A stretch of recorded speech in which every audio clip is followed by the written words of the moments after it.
sedikit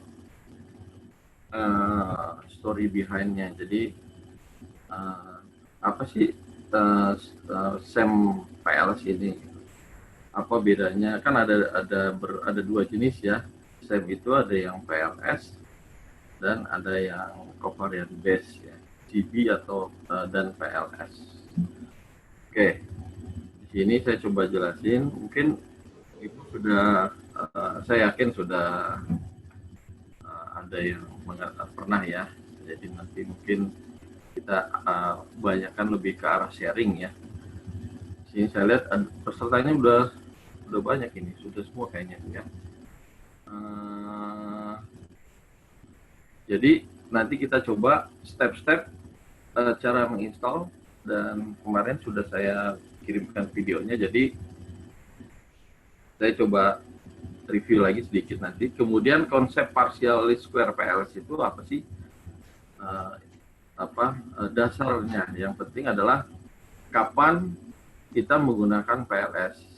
Jadi kalau saya bimbing mahasiswa itu dia lihat metodenya dulu gitu.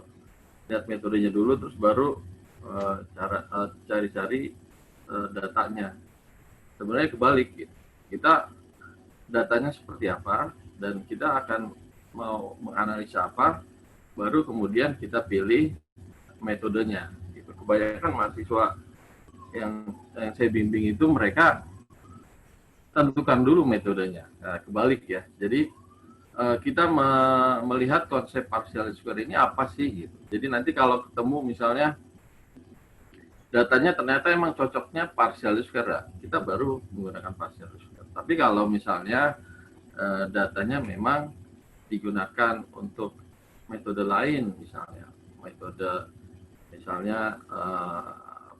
SEM yang CB ya, covariant base atau yang lain, maka pakailah metode yang itu. Nah, jadi sebenarnya konsep ini penting. Jadi setelah konsep kita kuasai, baru kita mulai tuh membangun smart PLS. Seperti apa sih metode PLS SEM ini? Kemudian nanti kita coba kita coba mengolah data PLS secara algoritma dan bootstrap.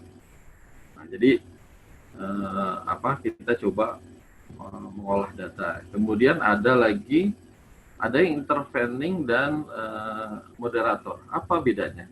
Nanti kita coba bahas. Nanti kalau masih ada waktu, sebenarnya yang menarik adalah karena kita menggunakan populasi itu mempunyai karakteristik ya Bapak Ibu. Jadi misalnya dari sisi demografis laki perempuan. Nah, dengan model yang sama, dengan metode yang sama, apakah ada perbedaan antara sampel yang laki-laki dengan yang perempuan? Nah, biasanya kan persepsi ya yang kita tanyakan di dalam kuesionernya ya nanti ya. Nah, jadi kalau masih ada waktu, nanti kita coba pakai MGA, multi group analysis. Jadi nanti laki perempuan ada beda nggak sih? Atau desa kota di pedesaan dan di perkotaan itu ada beda nggak sih? Atau yang pendidikannya tinggi misalnya S1 ke atas dibanding dengan di bawah S1. Terus dari sisi usia, mungkin usia yang sudah mapan biasanya 30 tahun ke atas ya, atau 35 tahun ya. Dan yang usia muda biasanya di bawah 35 ya. Jadi biasanya yang baru mulai bekerja gitu. Apakah ada perbedaan? Oke, jadi itu nanti ada tambahan. Nanti saya berikan lagi kalau misalnya ada waktu ya masih, kita akan coba bahas MGA. Dan nanti saya tambahkan lagi di materi trainingnya. Oke. Nah, ini step install. Kemarin saya sudah kirimkan video, kayaknya sudah semua ya. Asumsinya, saya berasumsi semua sudah menginstall Smart PLS. Sudah ya Bu ya? Nah, ini saya coba ulang sedikit aja. Jadi, nanti kalau punya Ibu pakainya laptop yang Macintosh, nanti ada beda dengan yang Windows ya. Kalau di Windows nanti ada yang 32 bit, ada yang Windows 64 bit. Yang 32 biasanya yang apa? 7 ya, Windows 7 kalau nggak salah. Yang Windows 8, Windows 10 itu sudah 64 bit. Oke. Ada yang belum? Oh ya.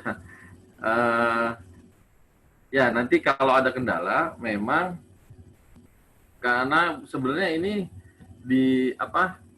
dideteksi oleh komputer dia sebagai virus gitu. Padahal sebenarnya bukan virus, tapi oleh antivirus dia dideteksi sebagai virus. Jadi saya sarankan untuk yang menggunakan antivirus baik itu Avast atau yang lainnya, Mcave atau yang dari yang lokal ya, antivirus lokal, masuk ke task manager. Di task manager kita shutdown dulu untuk processing antivirus ya.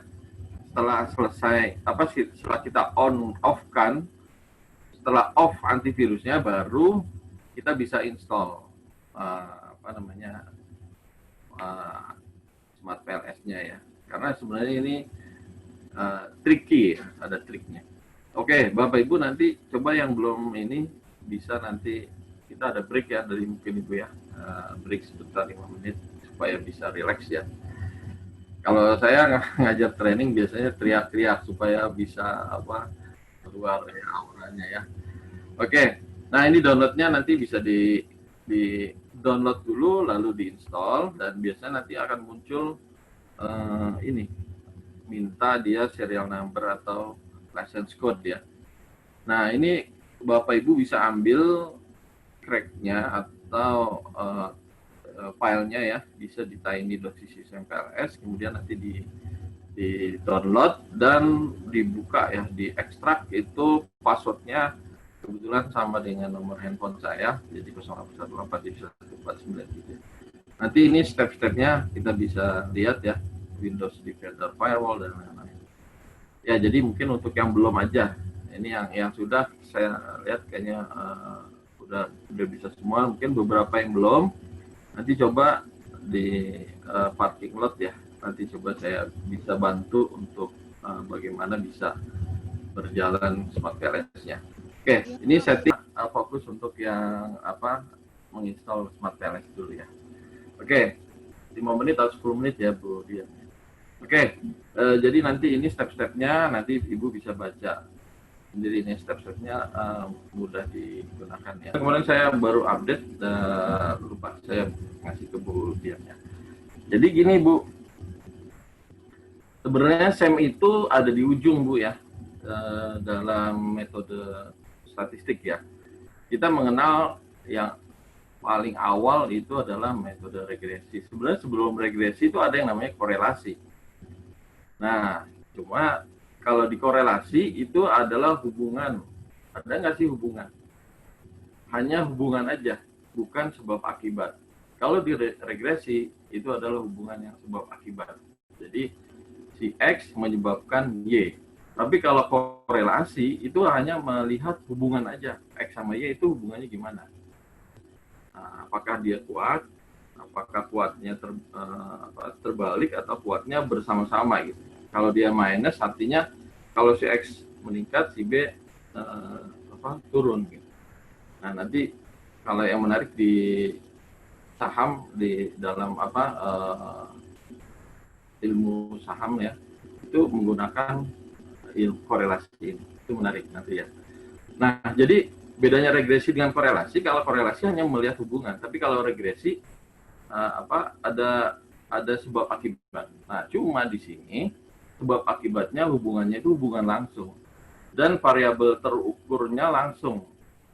Jadi contohnya misalnya tinggi badan dengan gizi misalnya. Gizi kita bisa hitung misalnya vitaminnya atau misalnya 5 sempurnanya ya. Kemudian tinggi badan bisa diukur langsung. Nah, jadi hubungannya langsung dan variabel terukurnya langsung. Nah, itu regresi. Kemudian ada lagi PET analisis, analisa jalur ya. Nah, kalau di analisa jalur, hubungannya bisa tidak langsung. Jadi misalnya prestasi anak didik misalnya, itu berpengaruh terhadap kinerja dosen atau guru ya, guru atau dosen. Nah, ternyata kinerja dosen atau guru itu tergantung dari misalnya kompensasi atau misalnya dari lingkungan tempat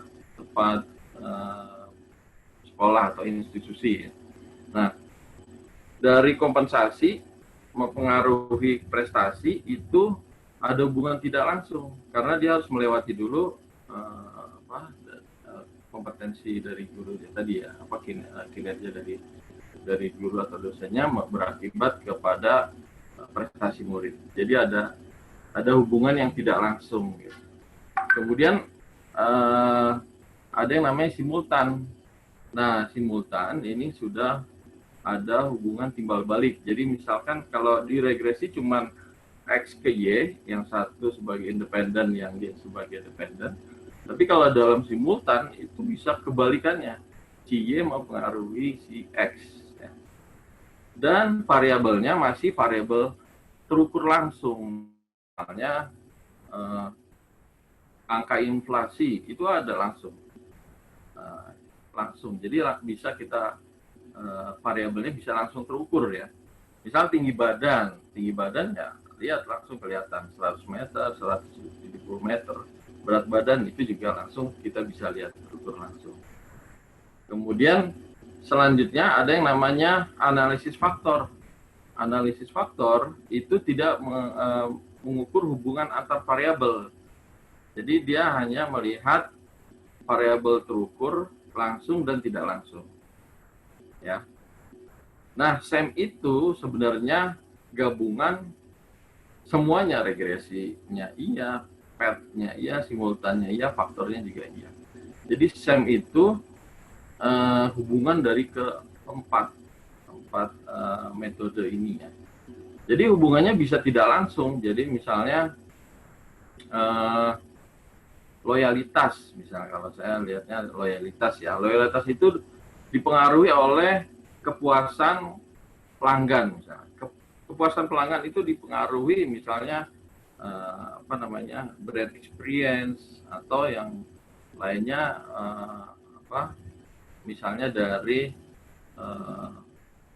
CS-nya atau dari dari produknya yang bagus misalnya.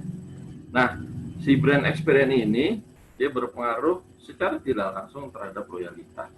Karena dia harus melewati dulu kepuasan dulu, setelah kepuasan baru masuk ke loyalitas. Nah, itu yang tidak langsung. Nah, di SEM juga hubungannya bisa langsung, bisa tidak langsung, dan bisa timbal balik gitu. Dan seperti simultan. Dan variabelnya tidak terukur langsung seperti metode faktor ya, faktor analisis ya. Jadi variabel tidak terukur itu contohnya adalah misalnya flu ya. Kalau flu kita nggak bisa mengukur flu itu gimana?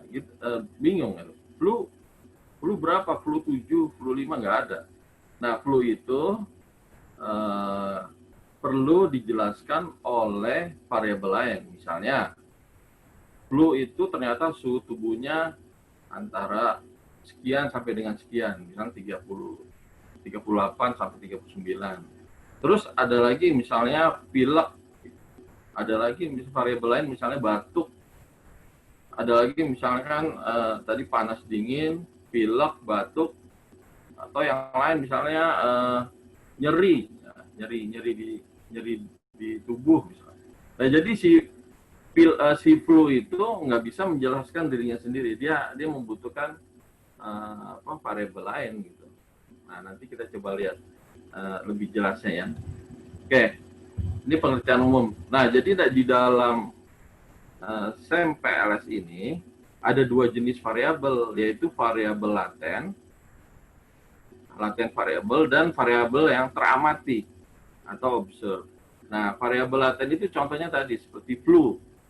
Nah, flu ini kan kita nggak bisa nggak bisa langsung gitu, nggak bisa langsung mengukurnya. Jadi dia perlu variabel observe atau variabel yang teramati.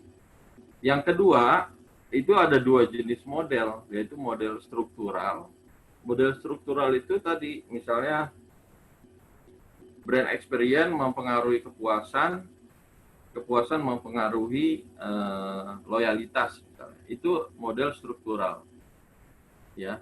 Terus yang kedua, model pengukuran. Pengukuran di sini misalnya brand experience ini apa aja gitu. Kalau tadi flu tadi ada yang badannya suhu badan tinggi, ada yang batuk, pilek, nyeri. Nah, itu pengukuran. Jadi nanti ada dua yang kita lihat, yaitu model struktural dan model pengukuran. Model pengukuran ini yang menjelaskan variabel laten tadi, dan itu tersendiri nanti. Nah, jadi nanti kita akan coba melihat model pengukuran dan model strukturnya seperti apa.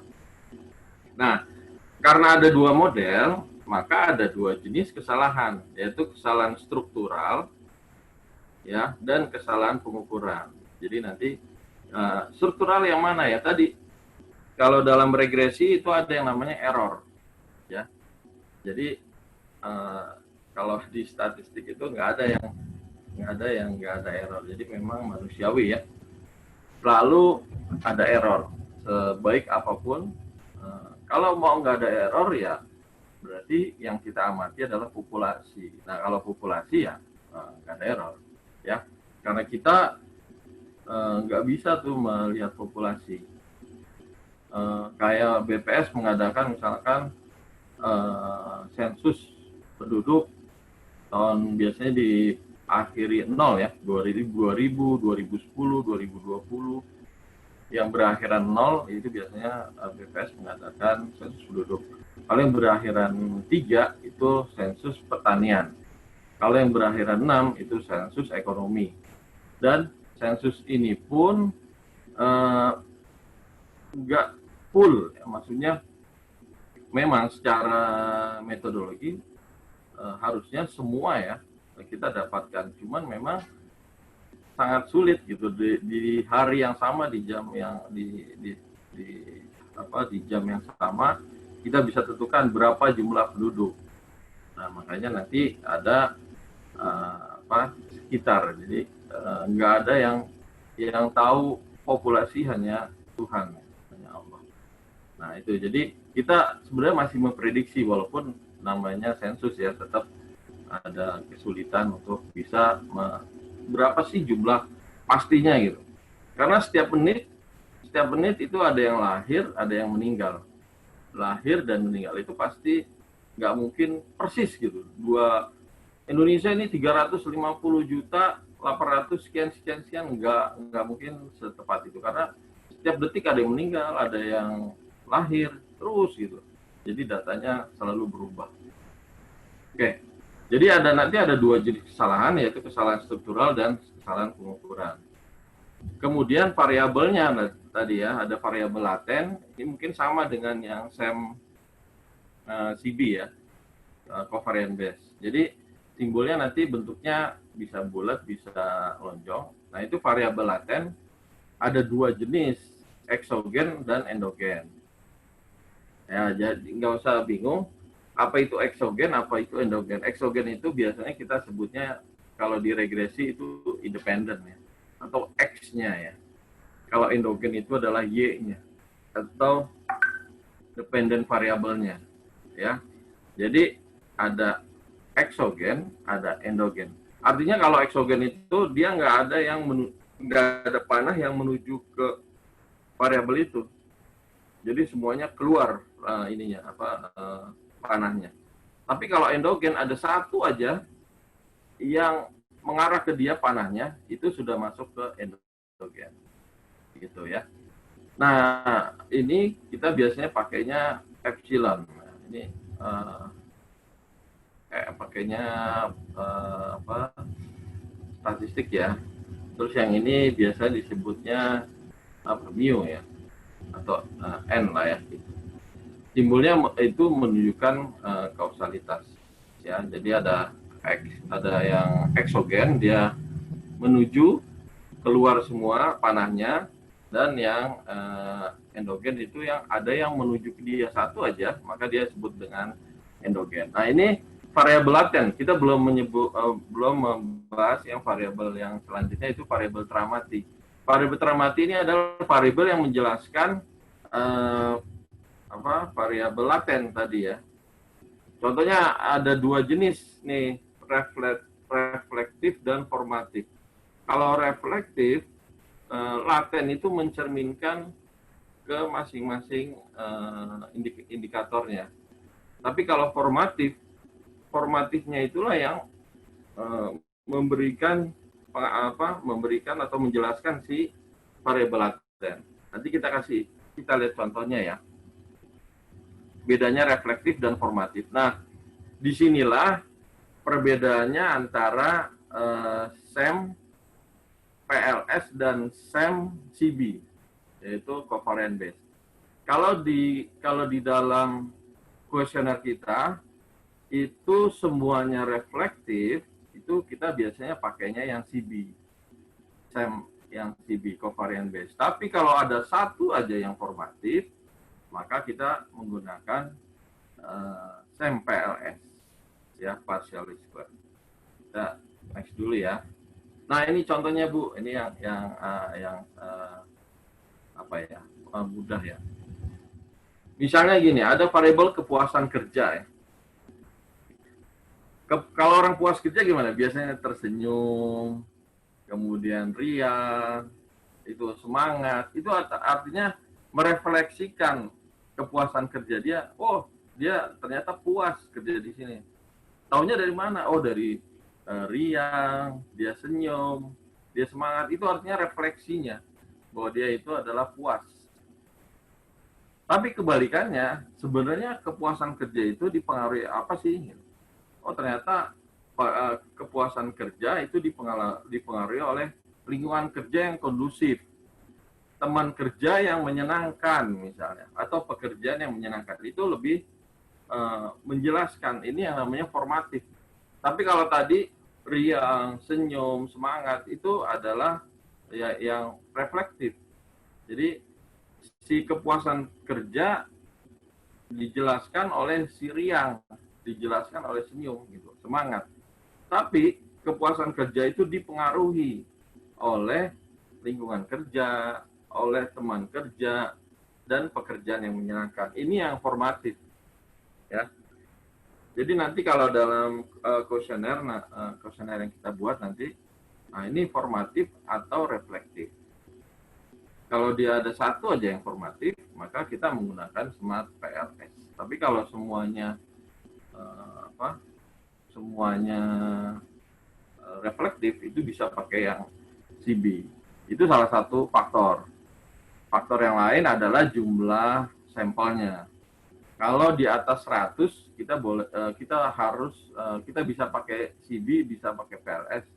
Tapi kalau jumlah sampel responden yang kita ambil sampelnya itu kurang dari 100, hanya 30 misalnya, itu bisa kita pakai yang smart PLS. Jadi Bapak Ibu nggak usah khawatir kalau misalnya sampelnya cuma sedikit, misalnya cuma 30, cuma ya minimal 30 ya kalau dalam statistik ya, 50, itu bisa kita gunakan smart PLS.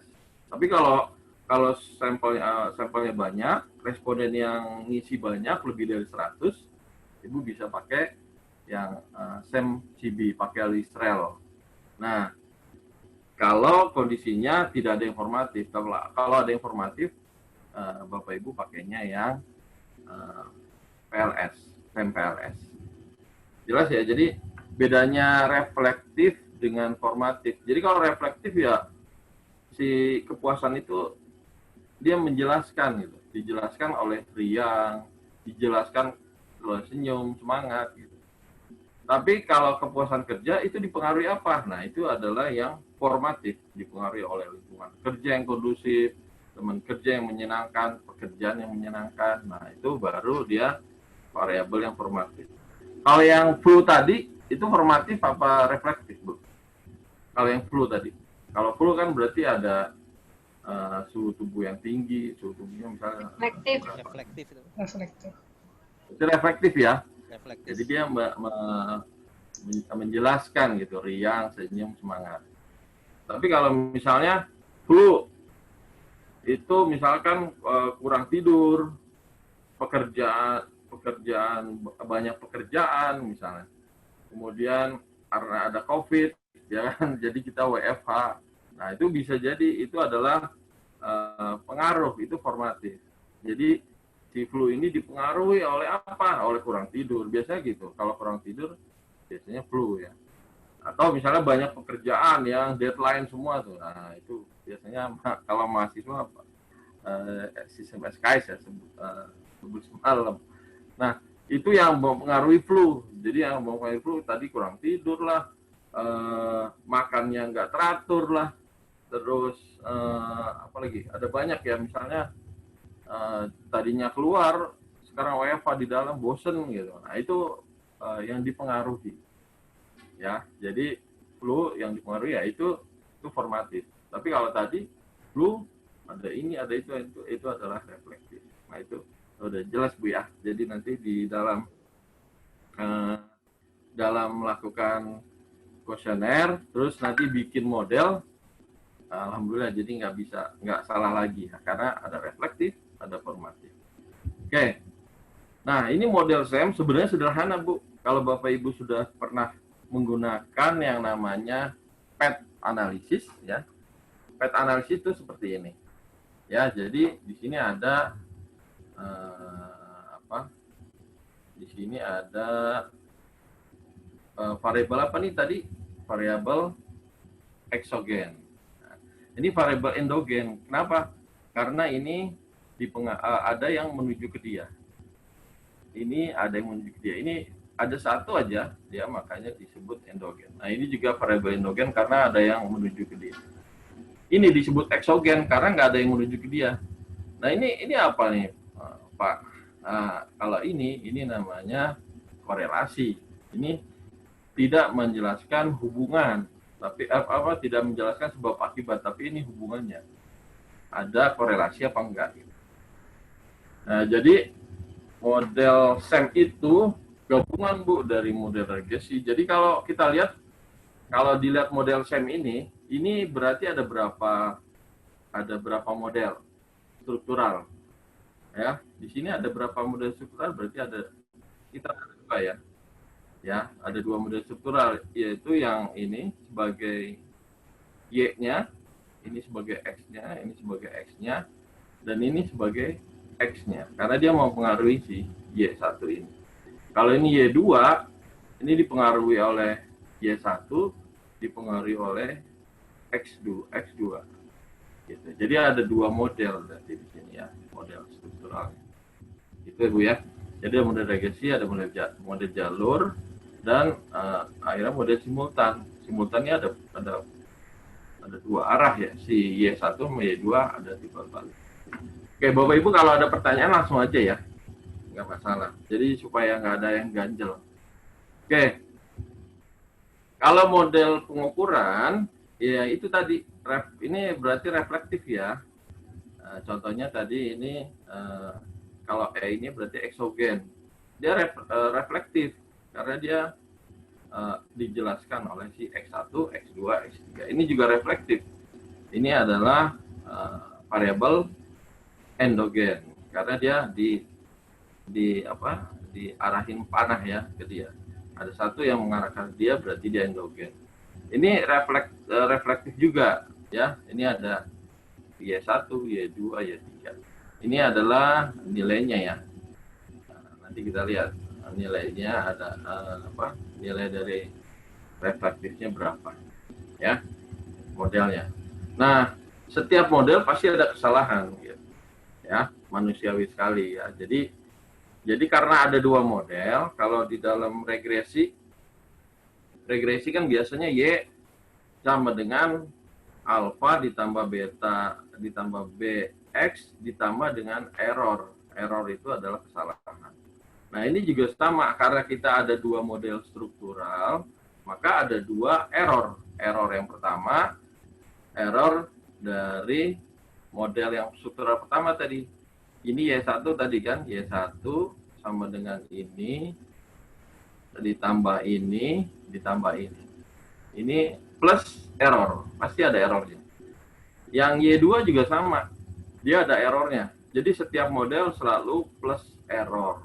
Karena apalagi di dalam sosial ya, ilmu sosial, ilmu manajemen dan lain-lain, itu error itu melambangkan bahwa sebenarnya ada variabel lain yang belum kita masukkan ke dalam model.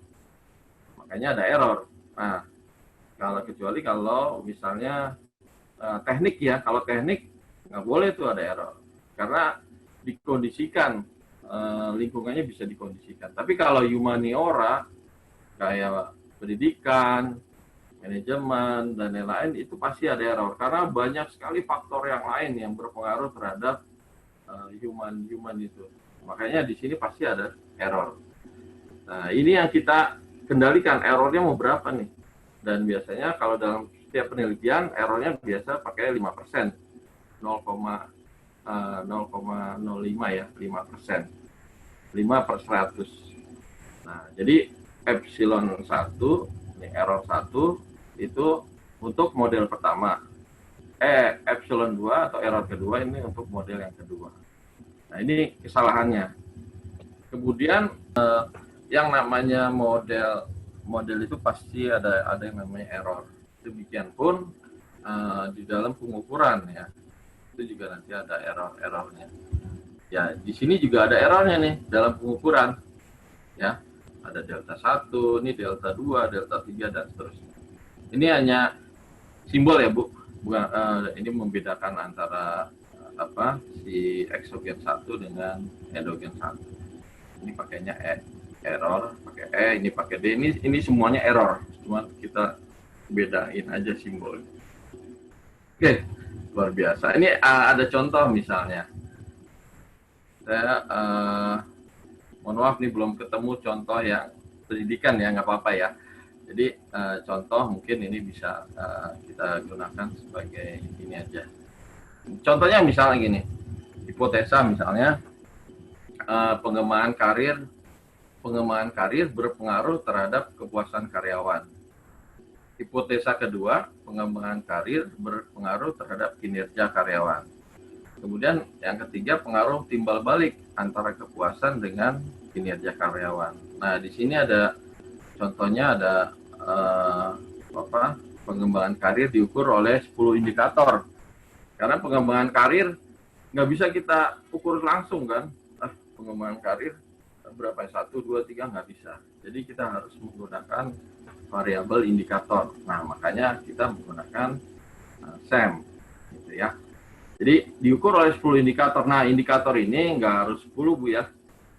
Yang sudah saya pernah running itu memang sebaiknya minimal 3 lah. Karena kalau 2 misalnya ada yang error 1, tinggal 1 ya, itu nggak bisa. Minimal 3. Jadi kalau lebih aman lebih dari 3, misalnya 4 atau 5. Ya, jadi kalau nanti Ibu menggunakan indikator cuma 2, sebaiknya ditambah ya, Bu. Ini pengalaman saya ngeran aja sih, ngolah data ya. Kemudian variabel kepuasan ada 6 indikator, X21 sampai X26. Kemudian variabel kinerja oleh 6 indikator, X31 sampai X36. Nah, ini contoh Bu ya. Nah, ini contohnya misalnya. Nanti ada sebentar ya, nanti kita coba running langsung. Ini contohnya karir. Karir dia reflektif ya, karena dia menjelaskan karir ini ya. Misalnya ada X11, X12, nah ini sampai dengan X110. Di sini kepuasan. Nah, berarti karir ini sebagai endogen apa eksogen? Berarti dia sebagai eksogen. Kepuasan ini adalah endogen. Di sini ada variabel indikatornya X21 sampai X26. Ini juga variabel endogen X31 sampai dengan X36. Jadi kinerja itu dipengaruhi oleh karir dan dipengaruhi oleh kepuasan dalam pekerjaan. Dan kepuasan ini dipengaruhi oleh karir juga gitu. Kalau karirnya bagus, maka dia akan semakin puas. Dan kepuasan ini dipengaruhi juga oleh kinerja. Kalau kinerja semakin bagus, kepuasan semakin tinggi. Jadi kalau kita berprestasi, kita berprestasi, nah itu akan semakin puas. Apalagi kalau biasanya kalau kinerjanya bagus, tentunya kalau di perusahaan itu ada grade A, grade B, grade C. Kenaikan gajinya berbeda dengan kinerja yang biasa-biasa aja. Nah ini akan meningkatkan kepuasan dia dalam bekerja. Demikian juga karirnya nambah nih, dari tadinya misalnya sebagai staff, naik misalnya sebagai supervisor.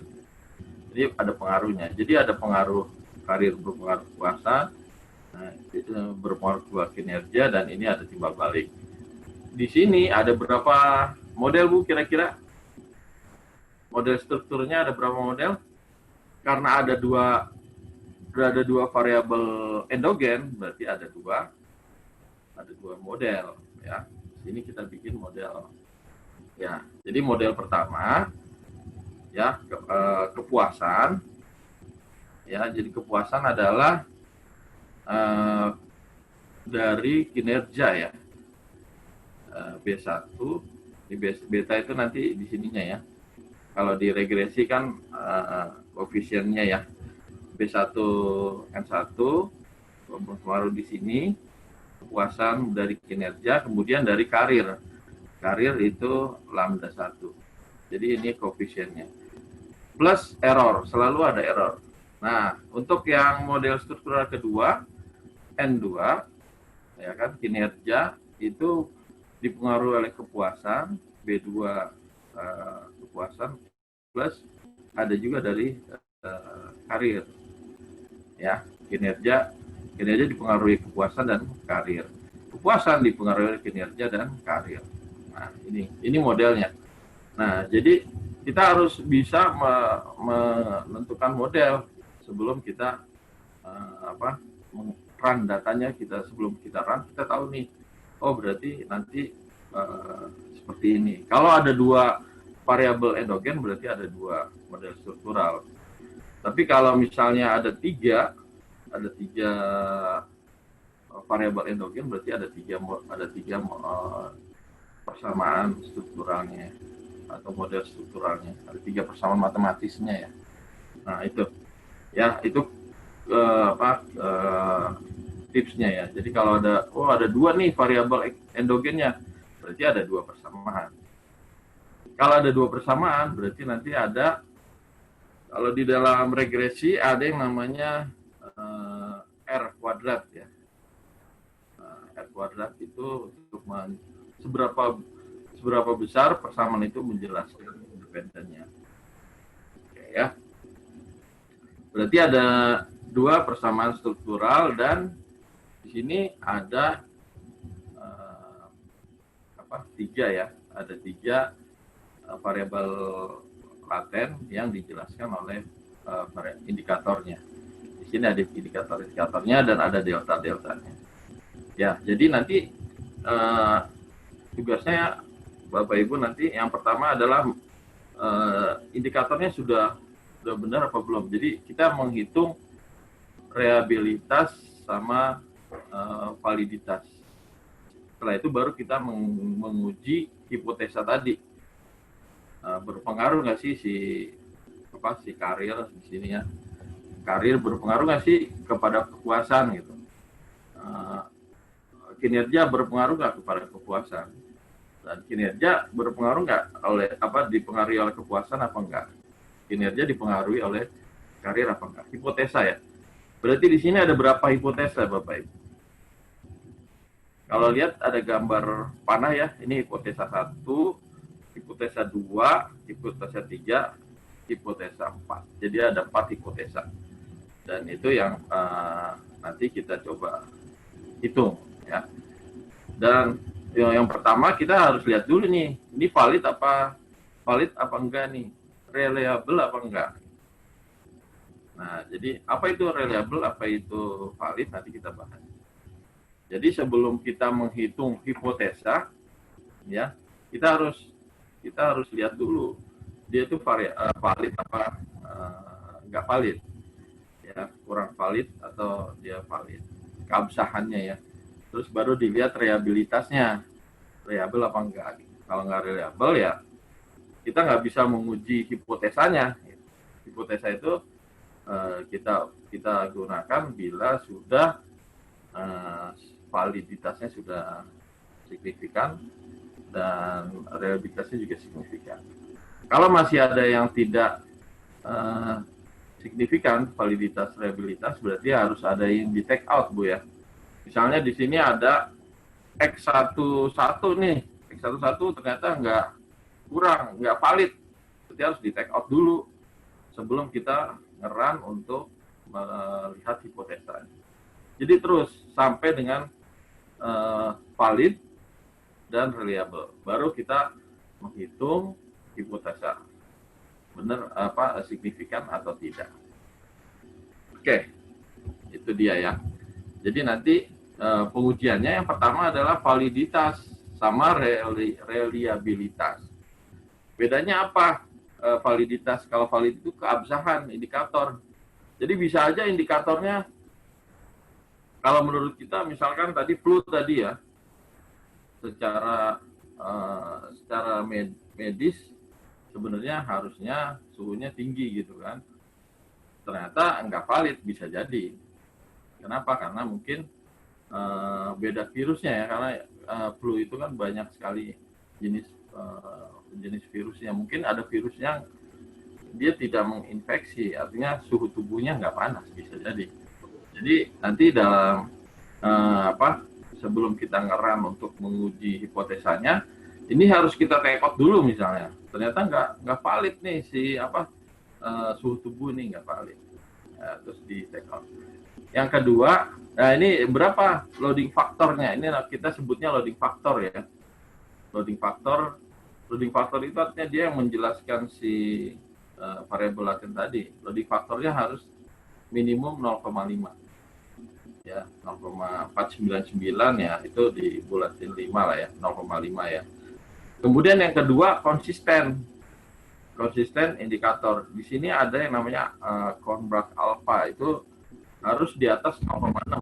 Jadi 0,06001 itu udah reliable ya. Reliable ini artinya apa? Konsisten. Jadi misalnya gini, secara validitas di kuesioner, misalnya kuesioner ini udah valid nih, udah bagus. Kemudian kita tanyakan misalnya di Jakarta ya, kita udah melakukan survei di Jakarta. Kita lakukan survei di Bogor. Ya. Kalau dia reliable, dia akan konsisten gitu. Makanya disebut reliabilitas itu konsistenan indikator.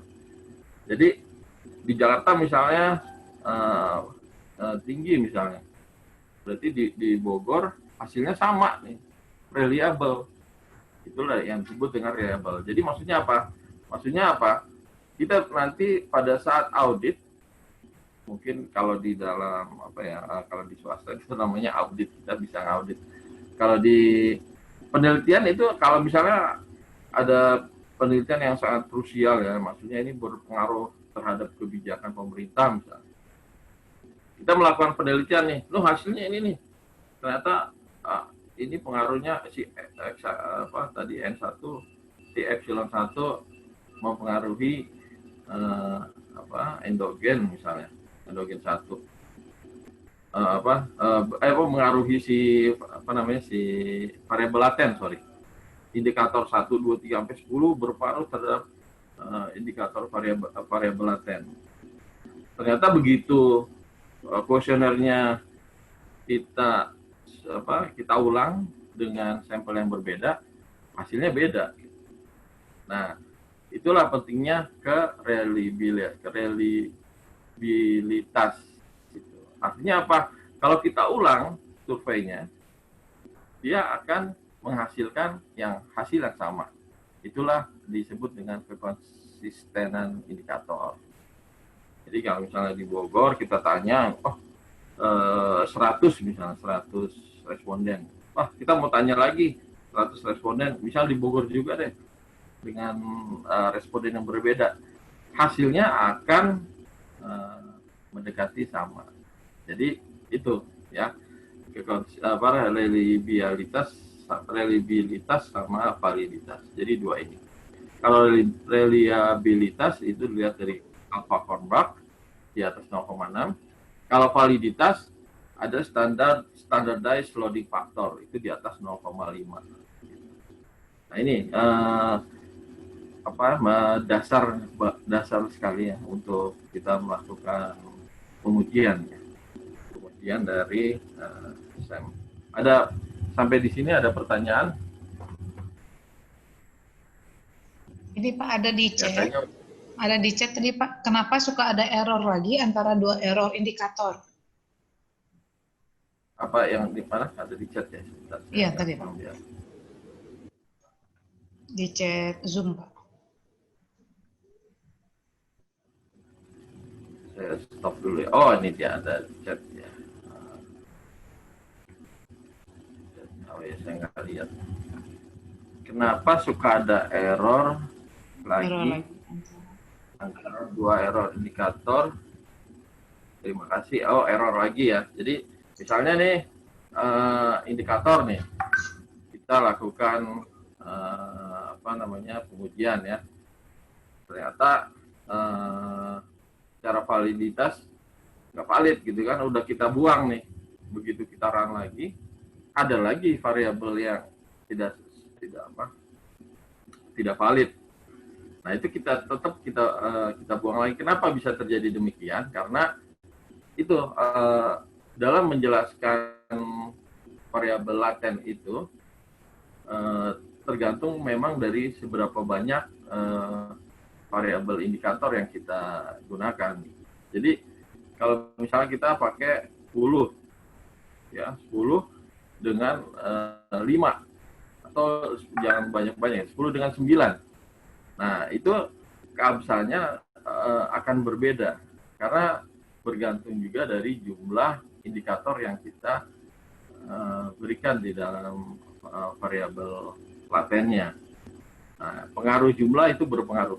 Yang tadinya misalnya 5 nih, ada satu yang nggak valid misalnya, kita take out. Harusnya secara logika 4-nya ini kan valid kan. Nah, cuma karena memang jumlahnya berubah, yang tadinya 5 sekarang jadi 4, ada pengaruh. Makanya misalnya si X2-nya ternyata tidak valid. Ya udah ini kita take out, jadi tinggal 3. Nah, 3 ini setelah kita run ternyata valid. Karena itu kemungkinan pertama adalah karena jumlah indikator berpengaruh terhadap keabsahan indikator. Yang kedua memang ada multikolonialitas ya sebenarnya di antara indikator-indikator ini.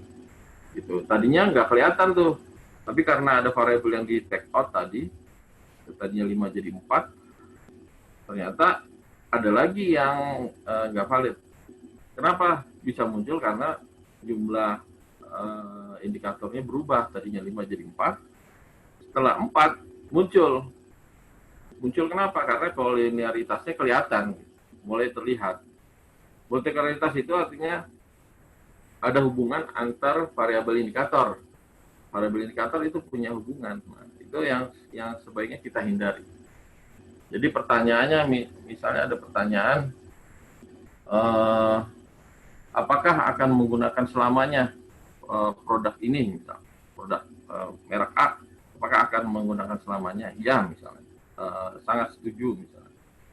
Terus pertanyaan selanjutnya, apakah dalam 5 tahun ke depan akan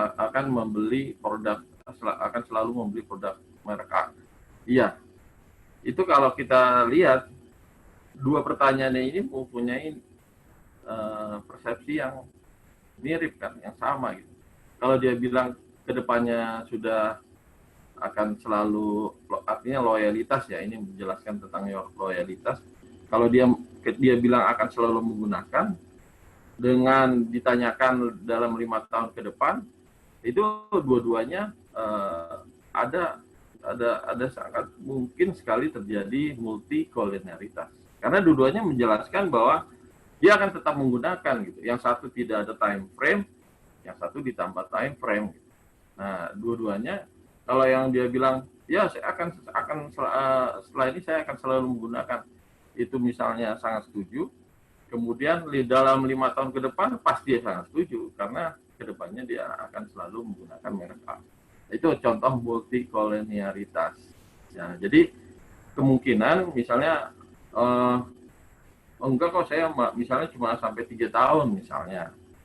Nah, itu ada kemungkinan bahwa ada perbedaan. Tapi dari pertanyaannya sudah kelihatan bahwa itu ada multikolonialitas. Nah, itu yang perlu kita hindari.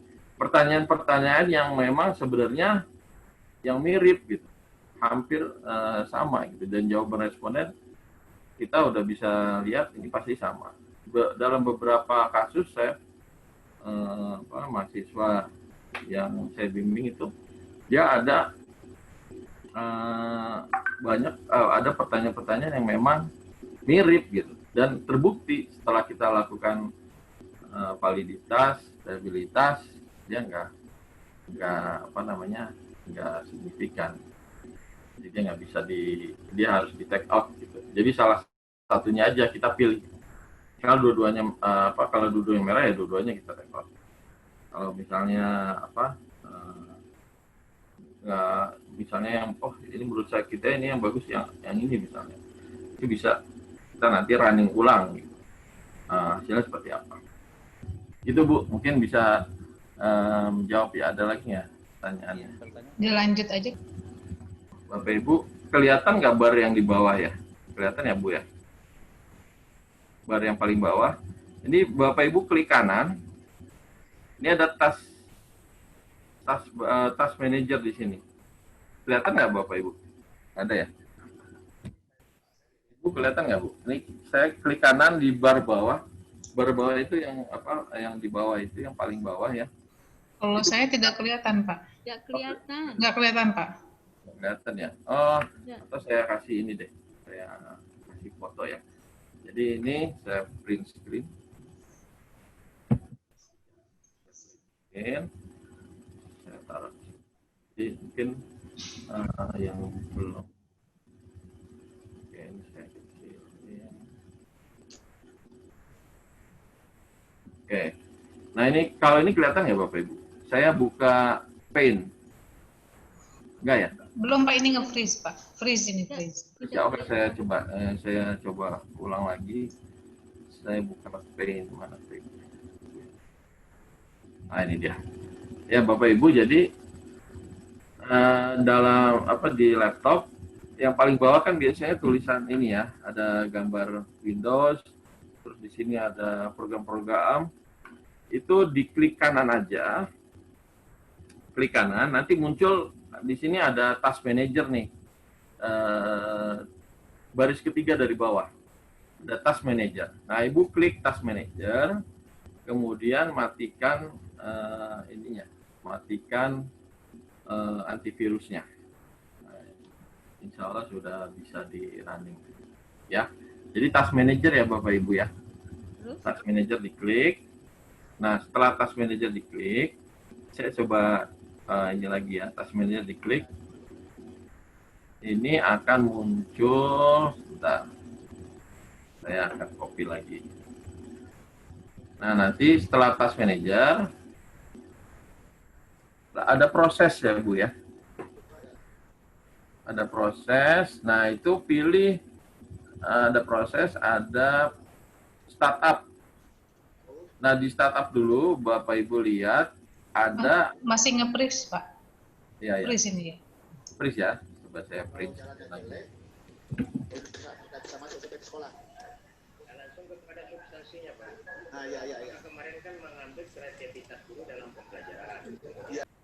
Oke. Nah ini kelihatan nggak Bapak Ibu?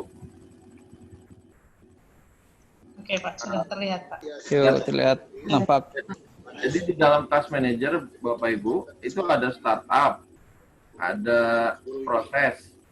Nah, yang di startup, Bapak Ibu cari program antivirusnya apa? Misalkan Avast tadi ya, Avast atau McCabe atau yang lain, itu dibikin disable statusnya. Caranya tinggal diklik, terus nanti di bawah itu ada disabling. Jadi Bapak Ibu misalnya klik nih Microsoft Teams, klik gitu. Nanti dia muncul nih, disable-nya nanti akan muncul. Itu diklik Pak, Bapak Ibu ya. Jadi nanti si ininya programnya jadi disable statusnya. Nah, karena selama ini si antivirus di startup-nya masih enable. Nah, begitu kita disable, maka dia akan disable. Yang kedua di proses. Di prosesnya kemungkinan pada saat startup, artinya kita waktu nyalain laptop, dia nggak enable atau sudah disable. Tapi sekarang ini kan sudah proses. Nah, prosesnya itu kita klik di prosesnya, sama kayak tadi, pilih program antivirusnya yang mana, diklik, kemudian di disable. Ya, jadi kalau saya contoh di sini semuanya disable kecuali program nih. Program saya bikin enable, sama Windows Defender Notification ini cuma notif aja, ini enable. Ya, jadi di startup saya udah bikin dia enable semua, disable semua kecuali yang memang dibutuhkan buat dia startup laptopnya. Kemudian diproses Bapak Ibu, proses sama juga yang antivirusnya dibikin disable, ya. Oke, kalau sudah kita bisa buka Smart PLS-nya Bapak Ibu. Bu, sudah ada yang buka seperti ini? Sudah, Pak. Alhamdulillah. Yang belum? Ada banyak yang belum apa banyak yang sudah? Belum saya, Pak. Bu Lili, Pak. Belum. Oh, iya. Ditunggu aja, Bu. Nanti dia akan terbuka. Oke. Nanti bentuknya seperti ini ya, Bapak Ibu. Jadi, kita lihat di sini ada file, project ya. Kita bikin, mungkin udah baru ya. Kita tunggu dulu apa sambil jalan nih Bapak Ibu?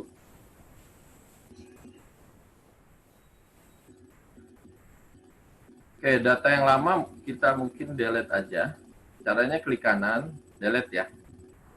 Yang lama kita delete. Di paling kiri itu Project Explorer, Bu. Ya, Project Explorer. Nah, di sini ada double click to import data. Ini saya nggak ada ya data ya. Jadi kalau dia belum ada ini saya delete dulu. Oke, projectnya kita bikin new project dulu Bapak Ibu ya, supaya lebih gampang. New project, diklik. Kelihatan Bu yang paling kiri atas? Iya. Kita namain misalnya apa Bu? Latihan 1 misalnya. Misalkan ya.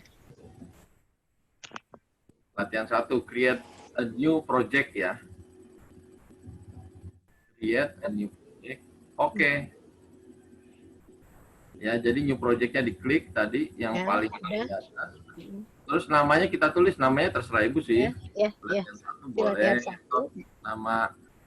Nama penelitian Ibu misalnya tesis disertasi 2, disertasi 3 gitu misalnya ya.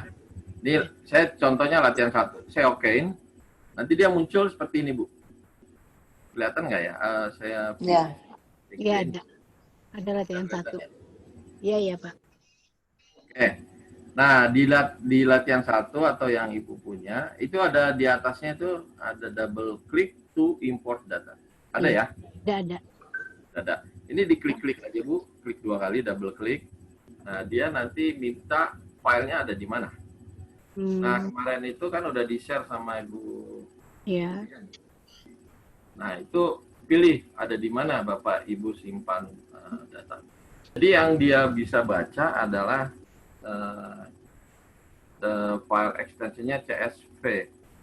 Jadi kalau Bapak Ibu bentuk filenya adalah dirubah ke CSV, bisa Bu ya? Saya kasih contoh tadi kita hanya ada 20 rekor. Di sini ada X1, X2, X3 sampai dengan X5, kemudian X21, X22, X23 ya. Gimana Bapak Ibu? Sampai di sini ada yang kesulitan? Jadi datanya sudah masuk ya. Jadi caranya kita rubah kalau X11 ya Bu. sampai X11 sampai X23 Pak ya. Kemudian Ya. Y1 sampai dengan Y6. Ya, betul. Oh gitu. Nah, ini kan ya. Ya. Ini saya ada data contoh masih titik XLSX ya atau XLS lah. Ini karena ini saya pakainya Excel. 365 pakai XLS, ada X-nya. Tapi kalau yang 2010 XLS sama aja ya, XLS atau X. Bapak Ibu, baris pertama adalah variabelnya Bapak Ibu ya. Nah, dalam menuliskan variabel, Bapak Ibu nggak boleh pakai spasi, ya. Nggak boleh pakai spasi. Misalnya X1 spasi 1, misalnya nggak boleh. Jadi harus ada titik misalnya, X1 titik 1. Kalau ada spasi dia nanti error di Smart PLS-nya, ya. Jadi harus bergabung semua. Kalau misalnya mau pakai spasi, pakai underscore, ya misalkan X1 underscore 1 misalnya. Setelah dibuat, ini biasanya Bapak Ibu kan kalau nyebar kuesioner pakai Google Form ya. Nah, Google Form enak nih, kalau di Google Form udah dia bentuknya nanti seperti ini. Sudah ada nilai XX-nya. Nanti nama biasanya kolomnya namanya misalnya nama apa gitu. Terus jenis kelamin itu kita rubah boleh atau nggak dirubah juga boleh. Asal tidak ada spasi gitu aja. Spasi kosong ya. Hindari spasi kosong. Karena nanti akan error. Oke, kalau sudah ini kita blok dulu Bapak Ibu, di blok sampai bawah ya. Ini kebetulan datanya nggak banyak, cuma sampai 20 ya. Kenapa 21? Karena yang baris pertama sebenarnya variabel. Nama variabel indikatornya gitu ya. Ini baru kita file. Di sini save as Bapak Ibu, save as. Nah, ini data contoh, kita pilih XLS-nya, diklik Bu. Diklik pilih yang CSV koma saya mana sih? Koma di limited. Delimited ya. Delimited. CSV koma delimited. Bukan yang ini ya, bukan yang UTF-8 tapi CSV yang koma delimited. Jadi CSV yang ini yang kita pakai ya. Jangan CSV yang masih ya delimited. Kelihatan nggak Bapak Ibu? Kelihatan ya. Jadi ini kita klik. Udah, setelah diklik kita save.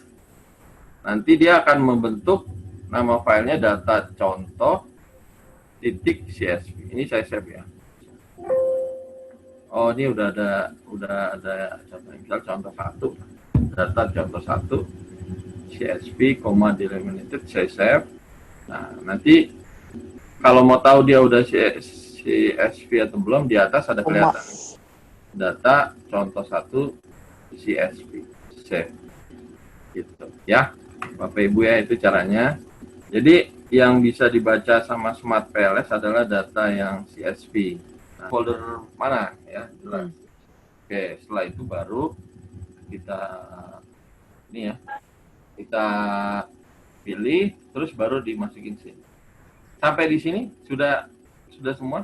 Sudah lanjut. Alhamdulillah. Oke, kita buka ya. Yuk. Bapak Ibu coba buka presentasinya. Kita ngikut presentasi biar sama, berseragam ya. Persiapan data di Excel. Apa itu halaman 36? Ada ya Bapak Ibu? Ada Pak. Ya. Jadi ini datanya sama persis dengan yang data yang punya Bapak Ibu. Kemudian setelah kita save CSV, ini ada step-stepnya juga di presentasi Bapak Ibu ya. Kalau nggak salah, saya sih ada 131 halaman ya. Nanti yang terbaru mungkin ada 145 halaman. Nanti saya coba update lagi nanti ya presentasinya. Nanti di sini sudah ya, nanti kita pilih new project, nama projectnya apa. Ada di halaman 38 ya, yang punya Bapak Ibu. Ada pertanyaan kayaknya. Ada pertanyaan di grup berupa PDF ya, betul PDF ya. Yang di grup PDF. Soalnya kalau PPT mungkin lebih besar filenya Bu, makanya dibikin PDF. Nanti mungkin saya share lagi deh. Nanti Bu Dian ya yang saya akan share. Oke, ini saya masih nge-share yang ini ya, masih nge-share yang saya stop share dulu ya, sorry. Saya stop share dulu. Saya buka sekarang yang PPT-nya. PPT-nya saya buka. Nah, ini Bapak Ibu ya. Jadi maksud saya di new project membuat proyek analisis yang baru ya. Ya. Jadi ini tadi kita udah stepnya udah sampai di sini. Membangun model PLS di Smart PLS. Ini sampelnya ada 20. Jadi jangan khawatir di Smart PLS data Ibu 20 pun itu bisa kita gunakan ya. Hebatnya Smart PLS seperti ini Bapak Ibu. Ya. Variabelnya di sini ada 3 variabel, X1, X2 sama Y. Ya. X11, X12 dan seterusnya. Oke. Terus simpennya tadi udah di CSV. Oh, ini pakai MS-DOS juga boleh, nggak apa-apa. Delimited juga boleh. Kalau dicontoh saya pakainya MS-DOS, boleh ya, nggak masalah sih. Yang penting CSV, ada CSV-nya. Nah, kemudian tadi kita udah bikin new project ya. Setelah bikin new project, kita import data tadi Bapak Ibu. Sudah ya? Sudah sampai sini ya? Sudah. Oke. Sudah dari import ya. data ya. Datanya udah ada ya Bapak Ibu ya? Sama ya? Sama-sama. Ada missing, min, median. Oh ya. Missing, min, median. Ya, jadi maksudnya gini Bapak Ibu. Jadi kalau Bapak Ibu melakukan survei melalui biasanya pakai apa namanya? Google Form ya. Google Form ya. Biasanya kan harus jawab tuh ya. Ada klik yang dia wajib ngisi gitu. Biasanya ada yang suka lupa tuh, teman saya bimbingan saya lupa ngasih centang kanan, jadi dia bisa nggak ngejawab gitu. Nah di Smart PLS ini hebatnya boleh ada missing, tapi tidak lebih dari 3% dari data ya. Jadi kalau datanya misalnya 100, nggak boleh ada 3 variabel, ada 3 yang missing. Jadi kalau ada missing 1 nggak masalah gitu. Tapi kalau Bapak Ibu sudah, sebaiknya jangan ada missing, sebaiknya. Tapi kalaupun ada missing, jangan dikarang-karang ya Bapak Ibu. Misalnya, isi aja 2, isi aja 3 misalnya. Jangan dikarang-karang. Kalau ada missing, ya udah, berarti ada missing, nggak apa-apa. Nanti Smart PLS dia bisa ngolah dengan walaupun ada missing 1, misalnya 1, 2 atau 3 lah. 3 paling banyak. Tapi kebanyakan sih kalau di Google Form itu wajib required ya, kalau di ini ya di Google Form required atau wajib isi kalau bahasa Indonesianya. Nah itu pasti nggak ada missing, karena kalau dia nggak ngisi dia nggak bisa next atau nggak bisa submit, nggak bisa finish gitu. Oke, ini ya kehebatan dari PLS itu, dia boleh ada missing. Di sini nggak ada missing semua nih Bapak Ibu ya, X11, X12 dan seterusnya. Nah sekarang kita bikin namanya model latihan 1 ya. Kita pakai model latihan 1. Nah ini kita klik yang namanya new pad model. Di atas tuh ya, sampingnya new project tuh. Di samping new project ada new pad model. Nah caranya kita drag aja X11 sampai X15 itu kita drag. Caranya gini, saya stop sharing dulu ya. Ini Bapak Ibu, ini kan sudah ada ya di sini. Nah, jadi Ibu klik sekarang latihan 10-nya. Kalau tadi kan data nih, kalau data kan isinya data ya, Bapak Ibu ya. Ibu klik Ya. sekarang latihan 10 SPLSM namanya. Sebelah kanannya adalah latihan data. Klik. Nah, nanti di sebelah kiri bawah indikatornya terisi tuh X11, X112, X13 sampai X15 ya. Ini Bapak Ibu klik sekali, kemudian ditahan shift ya, shift tahan sampai dengan X5. Nah, kayak gini. Pak, gitu gimana? Nah, X1 shift ya, tahan shift ya. Ada di laptop ada shift SHIFT, kemudian klik yang X15. Jadi dia keblok semua nih. Kita mau namain X1 ini misalnya sebagai X1 ya. Sudah Bapak Ibu sudah bisa diblok. Setelah diblok, ini kan udah diblok ya. Bapak tinggal klik kiri ya, klik kiri nggak klik biasa diklik, geser ke kanan, geser ke kanan. Dia akan ngikut tuh Bu. Nah ini dia geser ke kanan, dia ngikut. Setelah di sini dilepas, cung. Nah, jadi dia nanti bentuk begini. Enaknya Smart PLS seperti ini. Kalau di Word nggak begini, dia pakai program. Jadi variabel laten variabel 1. Isinya apa? Indikatornya X11, X12, X13 sampai X15. Oke. Terus X21 sampai X23 ya. Jadi kita blok lagi. Kita lempar lagi ke kanan. Ya, nggak usah diacak ini dulu Bu. Yang penting geser dulu aja. Terus Y1 sampai Y6 kita blok juga, geser lagi. Nah, jadi ada 3 ya Bu, 3 variabel yang akan kita analisa. Sampai di sini ada yang sudah, ada yang belum? Indikatornya kosong kenapa tuh Pak nggak keluar? Kenapa Pak? Kalau indikatornya kosong kenapa ya kalau nggak keluar? Oh indikatornya kosong. Bapak klik ini Pak, kan tadi di data ya, di data biasanya net ini masih kosong. Tapi kalau Bapak klik yang sebelahnya, latihan 10, dia akan terisi. Oh ya, coba sih. Coba Pak, klik yang latihan 10-nya. Dia akan terisi, bismillah. Biasanya akan terisi, mudah-mudahan ya. Nah, jadi SPLSM ini adalah grafik ya atau gambar yang nanti memunculkan nilai indikator-indikatornya, loading faktornya, reliabilitasnya, apa konbaknya, kemudian nanti ada hipotesa-hipotesa yang akan kita kerjakan ya. Oke, sampai di sini sudah jelas Bapak Ibu? Geser ya Bapak Ibu ya. Nah, geser-geser. Nah, itu bisa digeser. Sekarang kita lihat sambil lihat ininya ya Bapak Ibu. Presentasinya. Jadi nanti variabel laten variabel 2-nya nanti kita geser ke bawah, variabel Y-nya sebelah kanan ya. Jadi kita geser sih sekarang ya. Jadi yang variabel 2-nya ini di sebelah kanan, ini di bawah. Oke.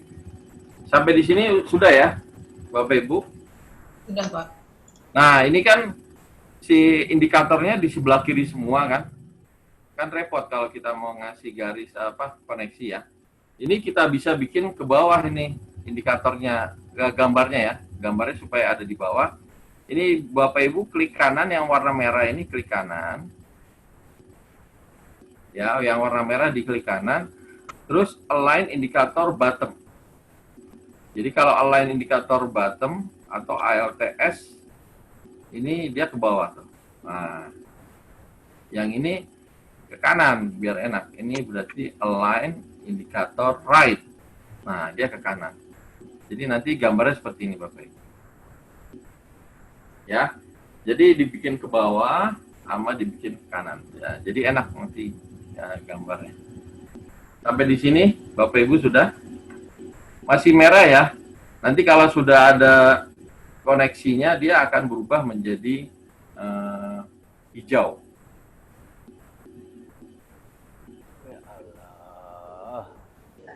Ya, kalau misalnya Bapak Ibu nih, oh ini saya formatif, gimana nih cara mindahin panahnya? Kita klik kanan aja Bu, klik kanan.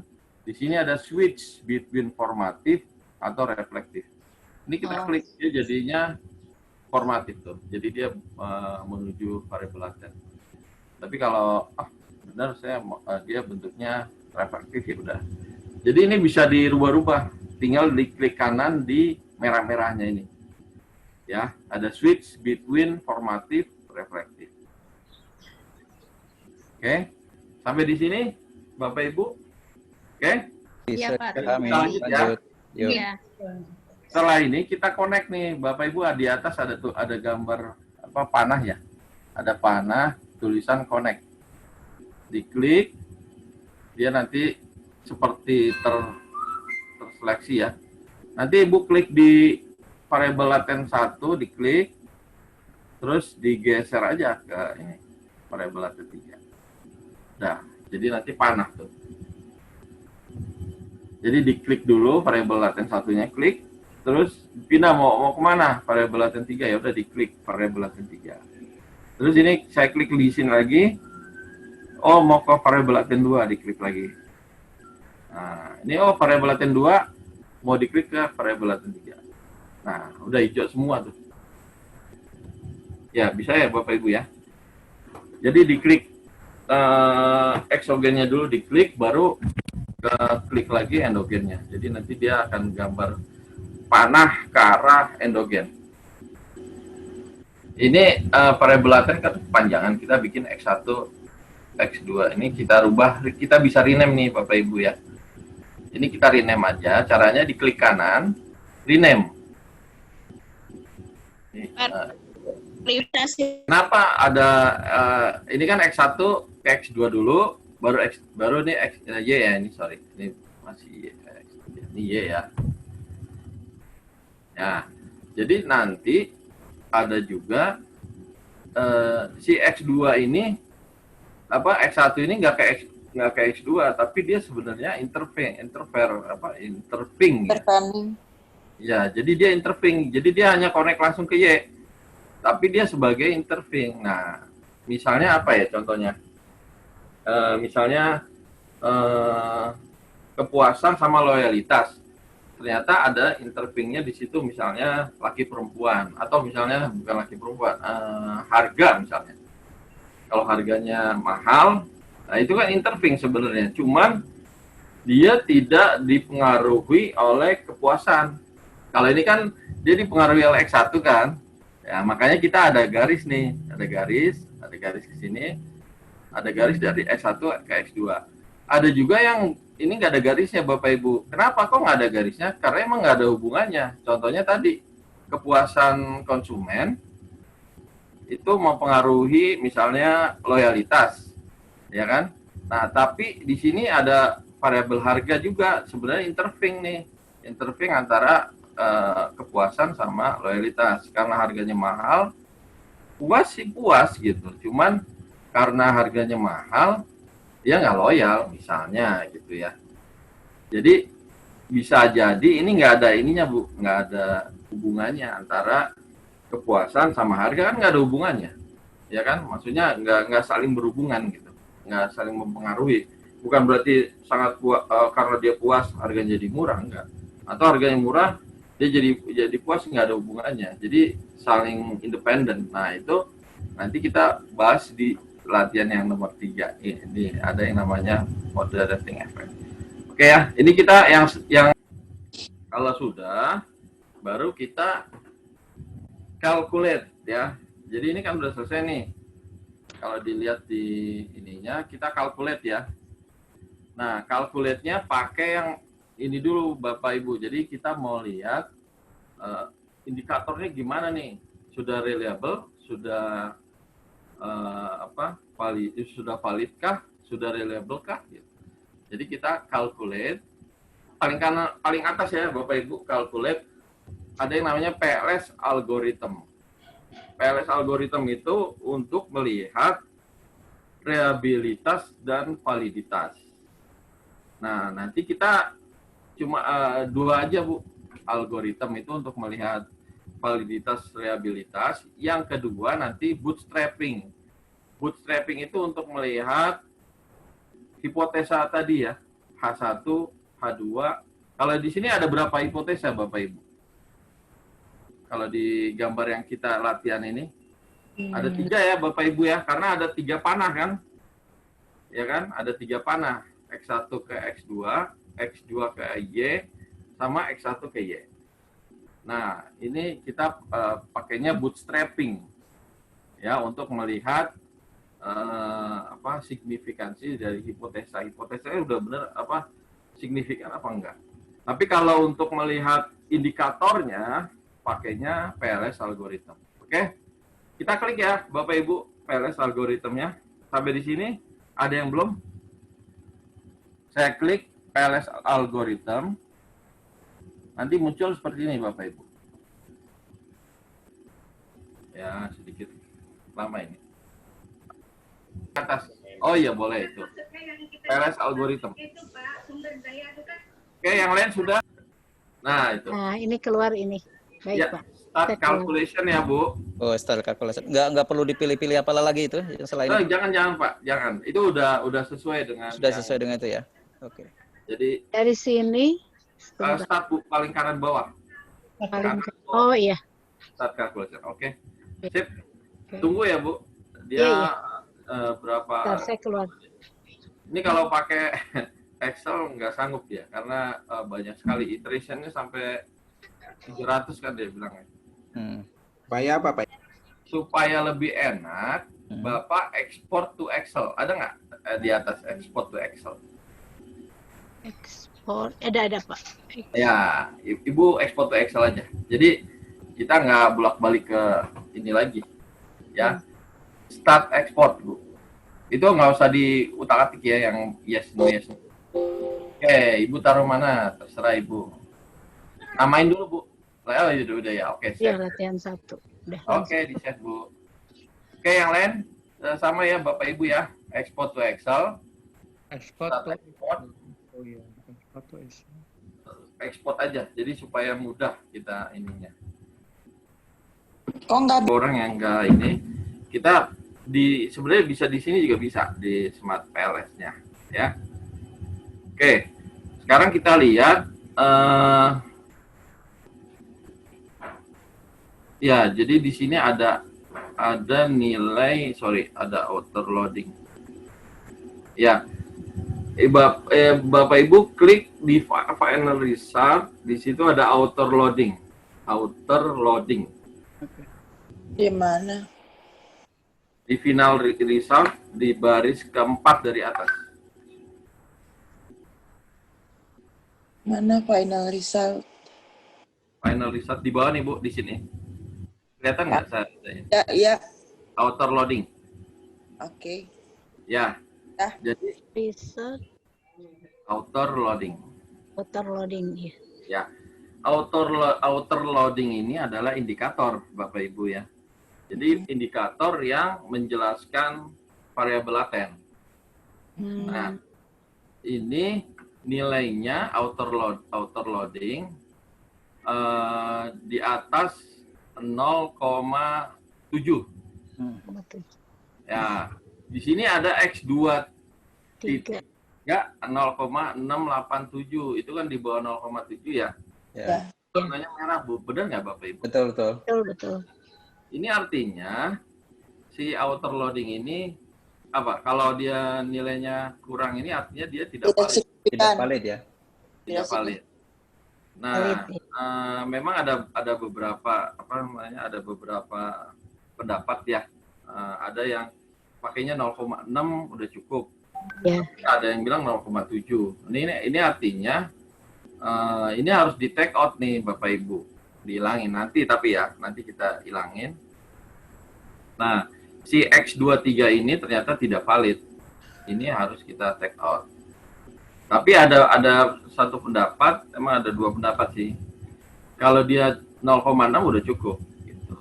Ini validity. Bapak Ibu bisa lihat di halaman berapa ya? Nanti saya share lagi yang terbaru ya. Itu kalau saya lihat sebentar ya, nanti saya share ininya. Saya share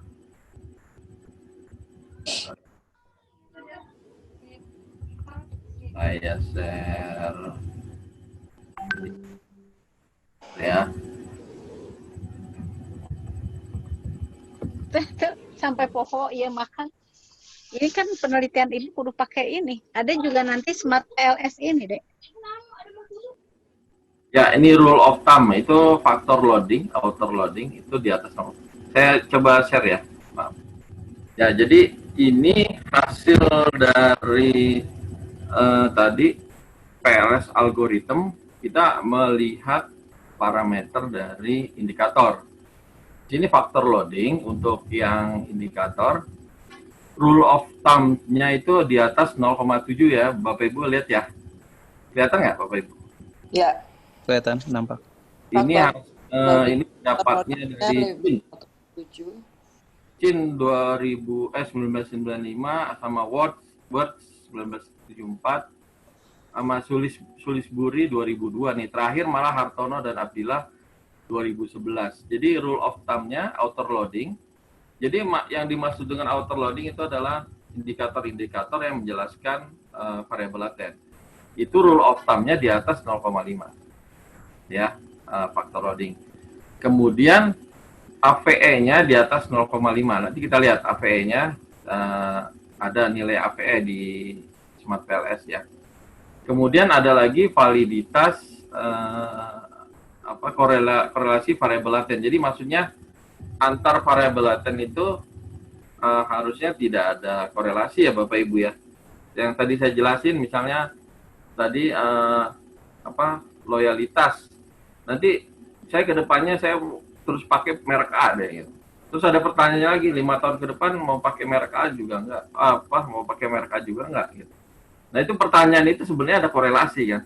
Sama-sama menanyakan yang satu 5 tahun ke depan, yang satu ke depan aja gitu, nggak hanya bedanya di waktu. Itu nanti ada multikolinialitas. Nah ini validitasnya berarti nggak bisa Pak, karena di atas 0,7 si faktor loadingnya ya. Berarti nanti di take out Pak, karena nggak valid datanya ya. Nah ini jadi si X23 nanti di take out, nanti kita run ulang sampai tidak ada yang warna merah. Kita belum sampai ke ini ya, nilai hipotesa ya, baru di indikator saja ya. Berbatasan dengan bintang, jadi PLN-nya istilahnya dari bintang. Dari tadi ini, dari jam 9 tadi udah mati lampu sampai sekarang. Kemudian kita lihat sekarang di sini ya, validity-nya. Ya. Di sini kalau lihat alpha comeback-nya cukup nggak nih Bapak Ibu? Kita lihat quality criteria, construct, reliability, and validity. Di sini alpha comeback-nya bagus. Di atas 0, ini ada 0,8, 0,7, 0,9. Bagus banget ini. Ini artinya alpha comeback-nya itu menunjukkan reliability ya. Reliability-nya sudah bagus Bapak Ibu. Jadi X1, X2, X3 sudah reliable. Artinya indikator-indikatornya sudah bisa menjelaskan variabel laten secara reliable. Reliable-nya sudah signifikan. Tapi yang masalah adalah ini kan comeback apa ya? Tuh di atas garis 0,7 semua ya Bapak Ibu ya. Kecuali tadi yang outer loading tadi, outer loading. Nah, ini yang memang ada yang kurang di X23. Nanti kita take out ya. Nanti kita ulang running, tapi X23-nya kita take out. Oke, jadi di PLS algorithm yang kita lihat yang paling penting dua itu. Outer loading sama construct reliability. Oke, ada pertanyaan sampai sini?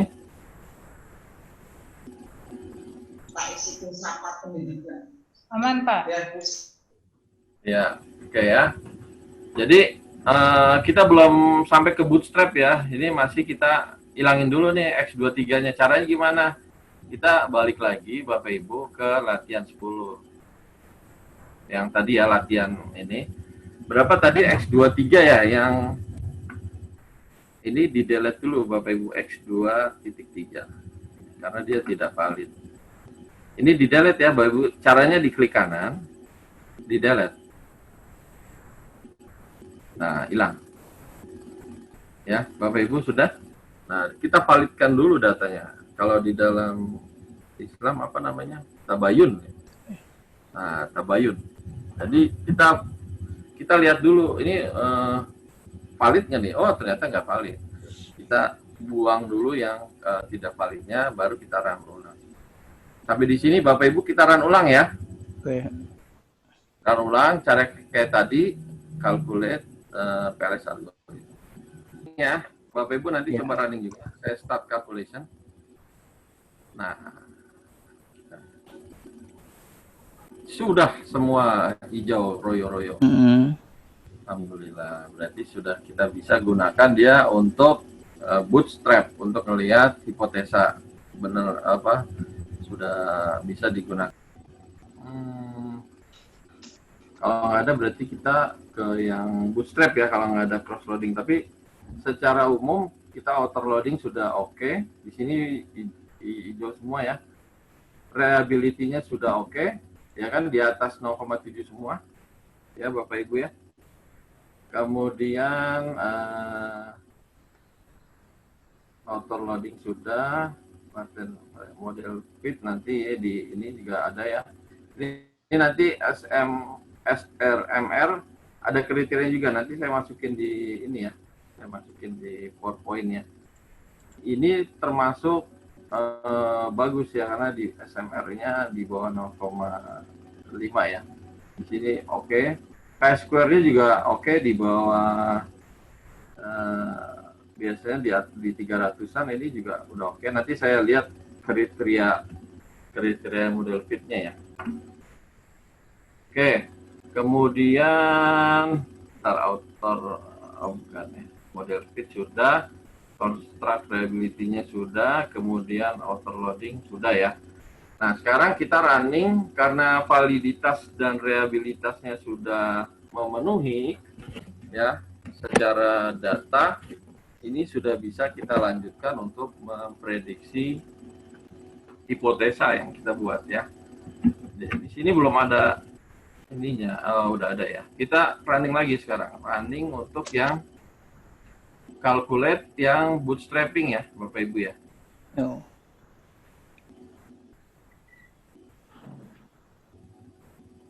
Yang bootstrap, ini kan udah ini kita silang dulu. Bootstrap ya, Bapak Ibu, kita bootstrap. Jadi yang tadi sudah kita run, yang PLS algorithm, silang dulu ya Bapak Ibu karena dia nggak bisa apa namanya ada dua nilai. Jadi yang PLS algorithm kita silang dulu, kita bootstrapping. Oke, di bootstrap diklik. Mau sebut Pak Adi silakan penutupannya Pak. Boleh. Ada pertanyaan? Belum ada, Pak. Ya, oke. Ya, kita bootstrap ya. Mudah-mudahan dalam menjalani semua aktivitas hari ini dan ulun saya mohon maaf pada hari ini apabila tadi ada hal-hal yang kurang berkenan.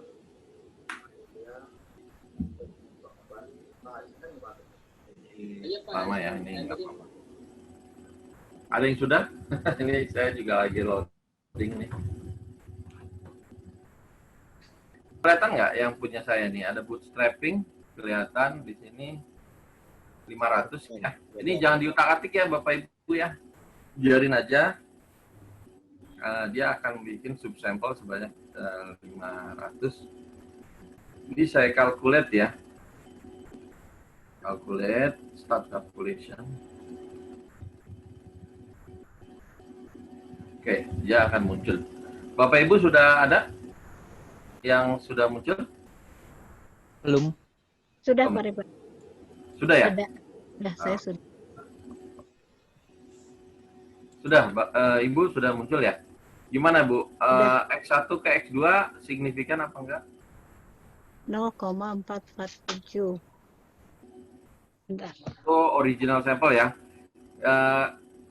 X1 ke X2, Ibu lihatnya di P Value-nya ya? Iya, Di-values. probability value-nya 0,037. Itu warnanya hijau. Jauh Kalau ya? hijau itu Iya. artinya signifikan. Signifikan. Semuanya signifikan ya, Pak ya? Di Betul. bawah 0,05. Kalau dia 0,051 itu dia tidak signifikan. Tidak Dia warna signifikan. merah. Iya. Jadi di PLS algoritma ini dia menggunakan errornya 5% sama ya. Saya belum lihat gimana cara ngerubahnya ya, tapi ini udah standar dia 5%. Jadi kalau di bawah 0,05 berarti signifikan. Kalau di atas 0,05 itu tidak signifikan. Tidak signifikan. Ternyata signifikan ya. Setelah Ya. kita analisa hipotesa 1 adalah X1 ke X2 signifikan. X1 ke X2 signifikan.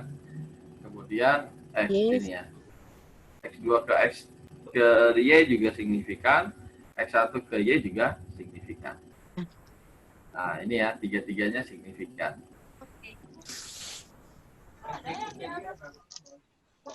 Hasil dari hipotesanya, Pak, Bu, jadi hipotesanya sudah bisa kita pastikan sih. Oke, di sini ini semuanya signifikan ya.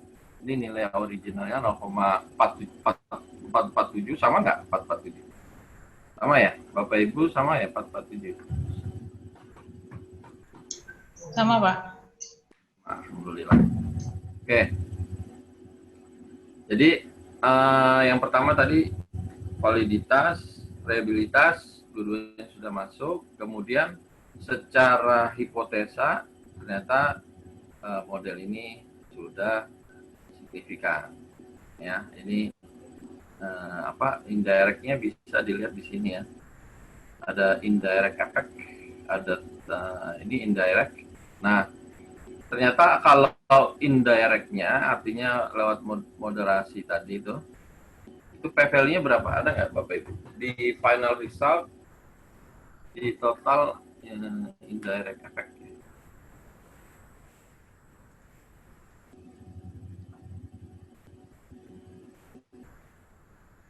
Bapak Ibu, indirect effect-nya kelihatan? Itu artinya apa Bapak Ibu? Kalau dilihat ternyata indirect effect itu p-value-nya 0,137. Artinya 13,7% errornya ya. Berarti dia tidak signifikan ya. Karena batas maksimum adalah 5% aja, 0,05. Ini 0,137 berarti tidak signifikan. Artinya apa? Ada yang bisa di ini nggak Bapak Ibu? Artinya kalau secara terpisah X1 benar, dia akan berpengaruh. Ini ada perbedaan nilai ya? Bukan, Bapak Ibu. Jadi yang lebih tepatnya adalah ada p-value-nya berbeda. Iya, X1 berpengaruh terhadap X2. X2 berpengaruh terhadap Y. X1 juga berpengaruh terhadap Y. Tetapi X1 tidak signifikan bila secara tidak langsung tidak signifikan mempengaruhi Y. Dia kan melalui moderasi dulu ya X2. Artinya yang berpengaruh Y itu adalah X1 sama X2 saja. Tidak melalui X1 melalui X2. Jadi contohnya apa ya kalau di pendidikan ya, misalnya prestasi murid lah, Y-nya itu misalnya prestasi murid ya. Kemudian di sini misalnya lingkungan prestasi murid, terus di sini misalnya kualitas guru misalnya S2 ya, X2-nya kualitas guru, kemudian di sini misalnya kualitas keluarga ya. Misalnya ya, kualitas keluarga, kualitas guru, di sini prestasi murid misalnya Bapak Ibu ya. Itu artinya prestasi murid itu dipengaruhi oleh keluarga ya, oleh kualitas keluarga. Prestasi murid juga dipengaruhi oleh kualitas pengajar, tetapi kualitas keluarga tidak bisa mempengaruhi melalui kualitas guru. Jadi maksudnya kualitas guru itu dia memang saling berpengaruh nih, kualitas keluarga sama kualitas guru, tetapi tidak berpengaruh secara tidak langsung ke kualitas prestasi murid. Jadi kalau langsung dia pengaruh, tapi kalau dia melalui kualitas guru, prestasi murid tidak signifikan. Ya, jadi si X2 itu tidak bisa menjembat, dia sebagai moderasi tidak signifikan mempengaruhi Y.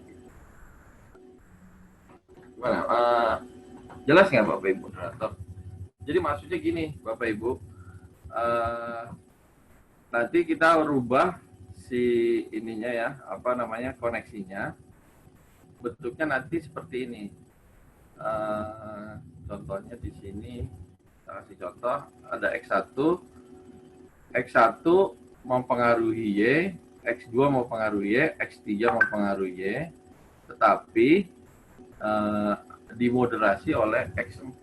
Nah, ini ada yang di luar ya. Tadi pertanyaan dari Pak Tri tadi itu, kalau nggak salah ya. Ini ada contoh datanya. Contoh datanya, bentar. Bapak Ibu ada contoh data yang kedua nggak? Yang sampai X4. Ini saya coba, nanti saya share di ini ya, sebagai variabel kontrol ya X4 ya Pak? Ya, betul. Jadi, atau karena udah sedikit lagi ya, nanti saya share aja nih datanya. Datanya muncul. Ini PPT-nya sama ya Pak? Sama yang diberikan ke kita ya? Sama, cuma Bapak PDF ya? Kalau PDF linknya kayaknya nggak tahu, mudah-mudahan masih bisa jalan nggak ya? Kalau nggak nanti saya lengkapin lagi. Nanti PPT-nya Bu Dian boleh ya? Baik Pak, silakan. Nanti saya akan sharekan. Oke, nanti Bu Dian yang akan sharekan. Nah, di sini ada contoh lagi. Bentar ya, saya download dulu. Data SPP-nya saya buka. Ya, jadi nanti tadi kan cuma X1, X2 ya. Kalau yang ini X1, X2, X3 sampai X4. Ya, X4 ini sebagai moderasinya. Ya, waktunya juga kurang. Jadi saya ini aja, saya jelasin dulu, nanti saya bikin tutorialnya ya di YouTube ya. Jadi gini Bapak Ibu ya. Nah, ini gambarnya nanti seperti ini. Kelihatan nggak Bapak Ibu? Kelihatan. Kelihatan ya? Terlihat Pak. Kelihatan Pak. Ya, jadi X1, X2, X3 mempengaruhi Y, tapi ada yang dimoderasi oleh X4. Caranya, nanti masing-masing moderasinya, nah ini contohnya ini sama kayak tadi ya. Kita tulisnya moderasi, ya import sama kayak tadi, sampai ini sama nih gambarnya. Nah, sampai di sini sama Bapak Ibu ya. Sampai di sini sama, ini tinggal dikasih link. Tapi si X4 sebagai moderasi, dia tidak dipengaruhi oleh X1, X2 maupun X3. Ya. Tapi dia sebagai moderasi ke Y. Ya, caranya nanti diklik di atas Bapak Ibu, ada yang namanya moderating effect. Moderating effect ya. Di gambar nanti diklik moderating effect. Ya, di sini moderating effect diklik, kemudian klik pada variabel Y. Variabel Y-nya diklik. Yang warna hijau ya Bapak Ibu ya, diklik. Setelah itu nanti muncul moderating effect. kita mau melihat moderasinya X4 terhadap X1 yang mempengaruhi Y. Ya, X1 kan mempengaruhi Y. Tetapi di sini ada moderasinya oleh X4. Di sini nanti pilih, Bapak Ibu pilihnya yang produk indikator, kemudian di OK. Nah, nanti bentuknya seperti ini Bapak Ibu. Nanti akan muncul warna kuning ya. Bentuknya bulat tapi warna kuning. Ini kita tulis aja X1 kali X4 karena kita mau melihat moderasi X1 ke Y dimoderasi oleh X4. Ya. Terus nanti setelah itu ya, nanti kita ganti nama X1 kali X4 terus klik kanan pada variabel show indicator of selected construct. Jadi nanti dia muncul tuh Bapak Ibu. Diklik kanan nanti muncul show indikator. Jadi keluar nanti indikatornya seperti ini. Ya.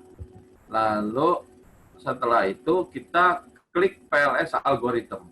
Kita run PLS algorithm. Seperti biasa aja, dia apa-apain ya. 300 sama 7-nya nggak usah dirubah-rubah. Terus hasilnya kita lihat. Nah, hasilnya adalah contohnya di sini nanti kita bisa lihat algoritmnya secara valid. Balik lagi tadi ya, PLS algorithm kan melihat validity sama reliability. Kalau dua-duanya sudah oke, baru kita ke bootstrap. Bootstrap itu untuk melihat hipotesa kita benar apa salah. Hasilnya nanti kita pakainya 5.000 ya, kita ketik sampai 5.000 subsampel karena untuk moderasi ini dia butuh sampel sampai dengan 5.000. Jadi nggak apa-apa, kita cuma 20 sampel, realnya 20, nanti oleh si Smart PLS dibikin di random sampai dengan 5.000. Diklik diganti 5.000, kemudian complete bootstrapping, baru di start. Ya. Ini bias connected and accelerated BCA bootstrap. Ini dipilih dua ini. Ini no sign change dipilih juga. Kemudian start. Hasilnya nanti seperti ini Bapak Ibu. Hasilnya adalah X1 dimoderasi oleh X4 mempengaruhi Y. Hasilnya ternyata tidak signifikan. 0,868. Oh, besar sekali ya. 868 itu lebih besar dari 0,05. Jadi dengan demikian variabel X4 tidak memoderasi pengaruh X1 terhadap Y. Nah itu ya. Kalau tadi yang pertama tadi kan kita menghitung ada hubungan antara X1 sama X4. Kalau ini nggak ada hubungannya X1 sama X4, tetapi CX4 ini memoderasi X1 mempengaruhi Y. Gitu Bapak Ibu.